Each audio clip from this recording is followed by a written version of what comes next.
নমস্কার বন্ধুরা, কাহিনী জাংশন অডিও স্টোরি চ্যানেলে আপনাদের সকলকে স্বাগত জানিয়ে আজকের গল্পের আসর শুরু করছি।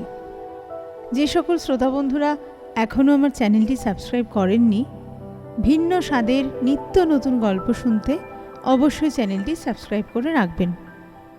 আজকে নিয়ে এসেছি লেখক শ্রী নির্মলেন্দু গৌতমের লেখা কালী ডাকাত গল্পটি। গল্প শুনে ভালো লাগলে একটি লাইক দেবেন আর আপনাদের মতামত কমেন্ট সেকশনে অবশ্যই জানাবেন।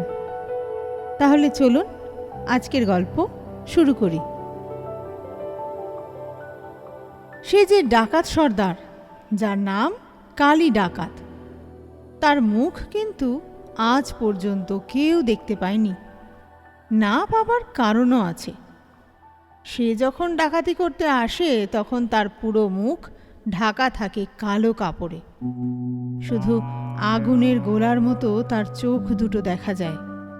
সে চোখের দিকে তাকালে হিম হয়ে যায় শরীর। মুখ দেখার কথাটা তখন কারো ভাবনার মধ্যেই আসে না। গ্রামের শেষে বন, সেই বনের মধ্য দিয়ে পায়ে চলা একটা পথ অনেক দূর চলে গেছে। যেখানে গিয়ে শেষ হয়ে যায় পথটা, সেখানে মস্ত একটা কালী মন্দির। সবাই জানে সেই কালী মন্দিরে অমাবস্যার রাতে কালী ডাকাত আসে তার দল বল নিয়ে, পুজো দেয় মন্দিরে। গভীর রাত পর্যন্ত ডাকাতদের আনাগোনা চলে সেখানে। তাদের হইহল্লা অনেক সময় শোনা যায় গ্রাম থেকেও। না, অমাবস্যার রাতে গ্রামের কেউ সেই মন্দিরে পুজো দিতে যাবার কথা ভাবেও না। কার সাহস আছে যাবার? সবাই জানে সে মন্দির শুধু কালী ডাকাতের। অন্য দিনগুলোয় গ্রামের লোকজন কিন্তু মন্দিরে যায়। সে মন্দিরে পুজো দিলে মনের ইচ্ছে নাকি পূর্ণ হয়। কতজনেরই তো পূর্ণ হয়েছে। পুরোহিত ঠাকুরের হাতে পুজোর জিনিসপত্র দিয়ে শুধু মনের কথাটা বলতে হয়। পুরোহিত ঠাকুর পুজো করতে করতে মা কালীকে শুধু সেই কথাগুলোই বলতে থাকেন।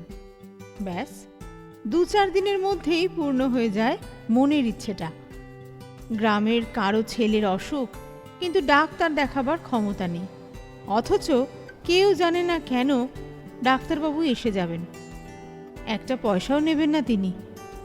কারো মেয়ের বিয়ের গয়না দরকার, গয়না না হলে বিয়েই হবে না। ভোরবেলা দরজা খুলতেই গয়নার একটা বাক্স দেখতে পাবে মেয়ের বাবা। বর্ষায় ভাঙা ঘরে থাকা সম্ভব নয় কিছুতেই। সকালবেলা উঠেই সে ভাঙা ঘরের মালিক দেখতে পাবে বাড়ি বানাবার জিনিসপত্র সব বাইরে জড়ো করা। আবার তারা যায় কালী মন্দিরে, পুজো দেয়। পুরোহিত ঠাকুরকে বলে, সত্যি তোমার কথা মা শোনে। পুরোহিত ঠাকুর শুধু হাসে, কোনো উত্তর দেয় না। সত্যি পুরোহিত ঠাকুরের চেহারাটাও দেখবার মতো। মস্ত লম্বা চওড়া চেহারা, এক মাথা চুল, মস্ত বড় দুটো চোখ। তাকালেই যেন মনে হয় সবার জন্য তার চোখ দুটো মমতায় ভরে আছে। যখন পুজো করতে বসেন পুরোহিত ঠাকুর, তখন বুঝি তার কোনো দিকে খেয়াল থাকে না। মন্ত্র পড়তে থাকেন যখন, তখন মন্দিরটা ভরে ওঠে তার গলার স্বরে। জীবন্ত মনে হয় মা কালীকে, ঠিক যেন পুজো নিচ্ছেন পুরোহিত ঠাকুরের। যারা পুজো দিতে আসে তারা সেই পুজো দেখতে দেখতে বুঝি নিজেদেরই ভুলে যায়। এখন যে পুরোহিত ঠাকুর, তিনি কেন অমাবস্যা রাতে ডাকাতদের মন্দিরে পুজো করতে দেন, সে কথা ভেবে গ্রামের লোকেরা কিন্তু অবাক হয়। কেউ কখনো তা নিয়ে প্রশ্ন করলে পুরোহিত ঠাকুর হাসেন, বলেন, মা কালীর মন্দিরে যে কেউ পুজো দিতে আসতে পারে, তাই বলে ডাকাতরা আসবে? কেউ হয়তো প্রশ্ন করে সঙ্গে সঙ্গে। পুরোহিত ঠাকুর বলেন, ডাকাতরা তো ডাকাতি করতে আসে না, পুজো দিতে আসে। কেউ পুজো দিতে এলে আমি কেন বাধা দেব? কথাটা যে ঠিক, গ্রামের লোকেরা তা বোঝে। তবু কেউ কেউ বলে, ডাকাতরা এলে তোমার ভয়টয় করে না? ভয় করবে কেন?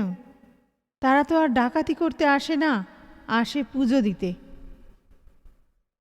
না, আর কিছু বলার থাকে না গ্রামের লোকদের। সেদিন অমাবস্যা ছিল। গ্রামের লোকেরা সেদিন শুনতে পেল কালী মন্দির থেকে ভেসে আসা দারুণ শোরগোলের শব্দ, ঢাক আর ঘণ্টার শব্দ ভেসে এলো সেই সঙ্গে। এরকম শব্দ শোনা গেলে বোঝা যায় কোথাও ডাকাতি করতে যাবে ডাকাতরা। গ্রামের লোকেরা তাই ঠিক বুঝতে পারল কোথাও আজ ডাকাতি হবে। কিন্তু কোথায় ডাকাতি হবে না, সেটা বোঝা সম্ভব নয়। তবে এটা যে কালী ডাকাতের দল সেটা বুঝতে কারো অসুবিধা হলো না, কারণ মন্দির থেকে এরকম দারুণ শব্দ ভেসে আসে যেদিন, সেদিন কালী ডাকাতের দল আসে। আর যেদিন কালী ডাকাতের দল আসে সেদিনই কোথাও না কোথাও গভীর রাতে ডাকাতি হয়। না, কালী ডাকাতকে গ্রামবাসীরা ভয় পায় না।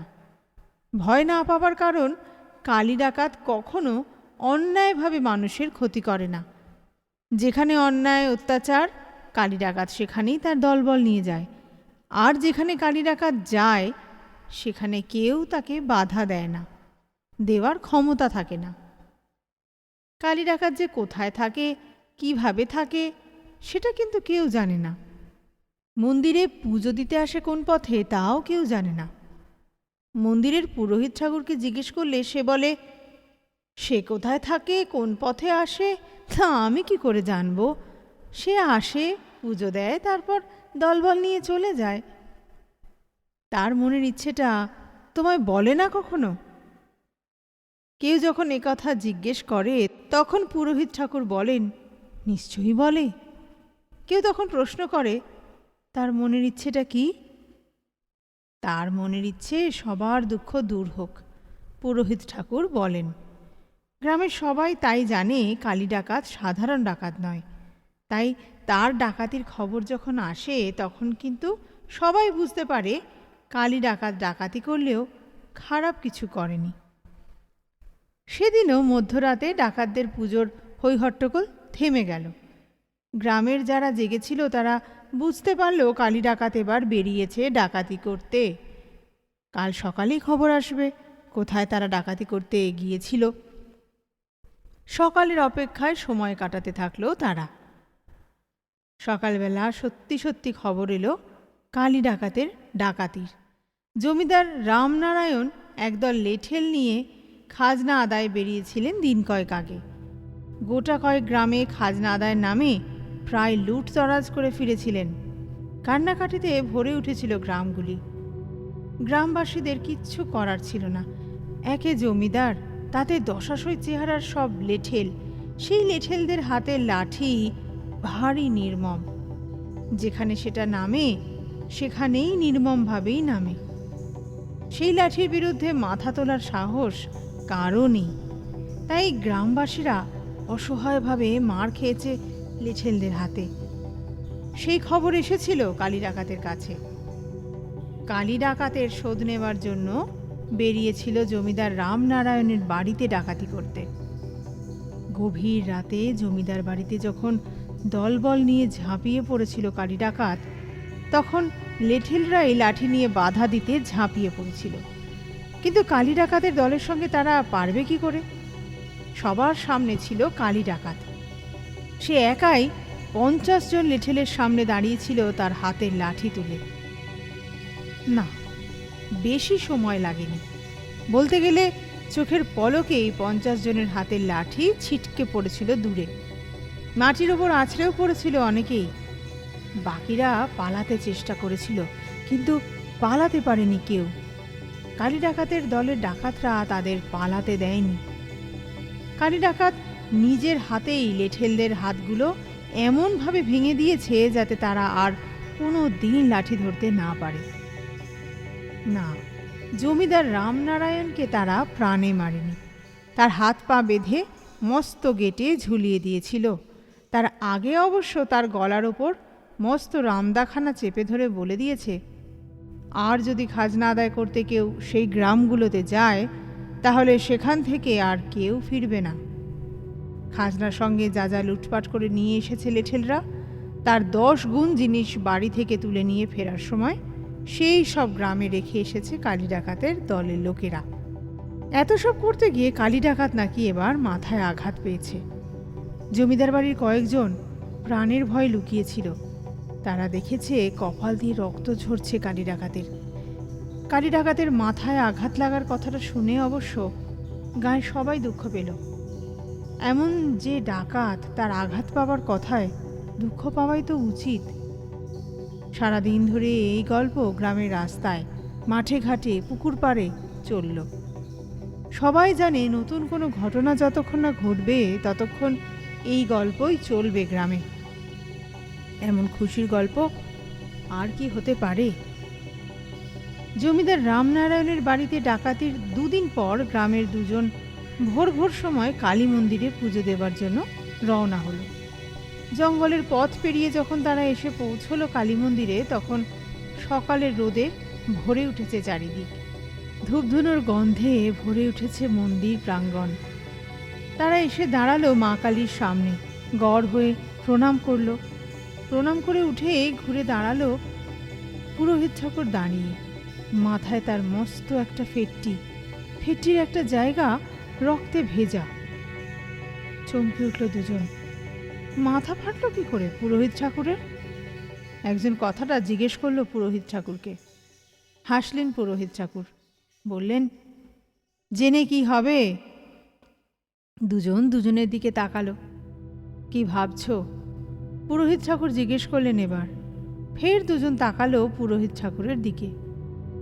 কালী ডাকাত মাথায় ফেটটি বেঁধে মুখ ঢেকে ডাকাতি করতে আসে। শুধু দুটো চোখ ছাড়া তার মুখ কখনো কেউ দেখেনি। তাই কালী ডাকাতের মাথা ফেটেছে জমিদার রামনারায়ণের বাড়িতে ডাকাতি করতে গিয়ে। পুরোহিত ঠাকুরের মাথাও ফেটেছে। একই ঘটনা একই সঙ্গে দুজনের ঘটেছে। পুরোহিত ঠাকুরের কাছে মা কালীকে বলার জন্য মনের ইচ্ছেটা বললেই পূরণ হয়। কালী ডাকাতের চেহারার যে বর্ণনা শুনেছে সবাই, পুরোহিত ঠাকুরের চেহারার সঙ্গে তার মিলও তো আছে। সেই মস্ত লম্বা চওড়া চেহারা, সেই গলার স্বর। পুরোহিত ঠাকুর এবার হাসলেন দুজনের দিকে তাকিয়ে। তারপর বললেন, জানি আমায় তোমরা কালী ডাকাত বলে ভেবে ফেলেছ। সত্যি আমি কালী ডাকাত। দুজন কিছু বলতে পারল না। ভয়ে উত্তেজনায় দু পা পিছিয়ে গেল তারা। পুরোহিত ঠাকুর বলল, শোনো, তোমরা তোমাদের মনের ইচ্ছেটা বলে চলে যাও। আমি তোমাদের নামে মা কালীর কাছে পুজো দিয়ে দেব। কোনো রকমে মনের ইচ্ছেটা বলে দুজন সেই যে ঘুরে ছুট দিল গ্রামের দিকে, একবারের জন্য আর পেছন ফিরল না। দিন কয়েক পর অনেক ভেবে সাহস করে যখন গ্রামের কয়েকজন সেই বনের ভেতরে রাস্তা পেরিয়ে কালী মন্দিরের সামনে এসে পৌঁছলো, তখন সবাই অবাক হলো। মন্দিরের দরজা খোলা, মা কালীর মূর্তি নেই সেখানে। চারদিক নির্জনতায় থমথম করছে। কারও আর বুঝতে অসুবিধা হলো না কালী ডাকাত মন্দির ছেড়ে চলে গেছে। সত্যি, সবাই যখন জেনে গেছে সেই কালী ডাকাত, তখন কি আর তার থাকা চলে মন্দিরে? কিন্তু কালী ডাকাত তো তাদের কাছে পুরোহিত ঠাকুর। সে সবার ইচ্ছে পূর্ণ করে মা কালীর নামে। কি জানে আর কখনো সে ফিরে আসবে কিনা। নির্জন মন্দিরে গ্রামের লোকেরা নিঃশব্দে দাঁড়িয়েই রইল।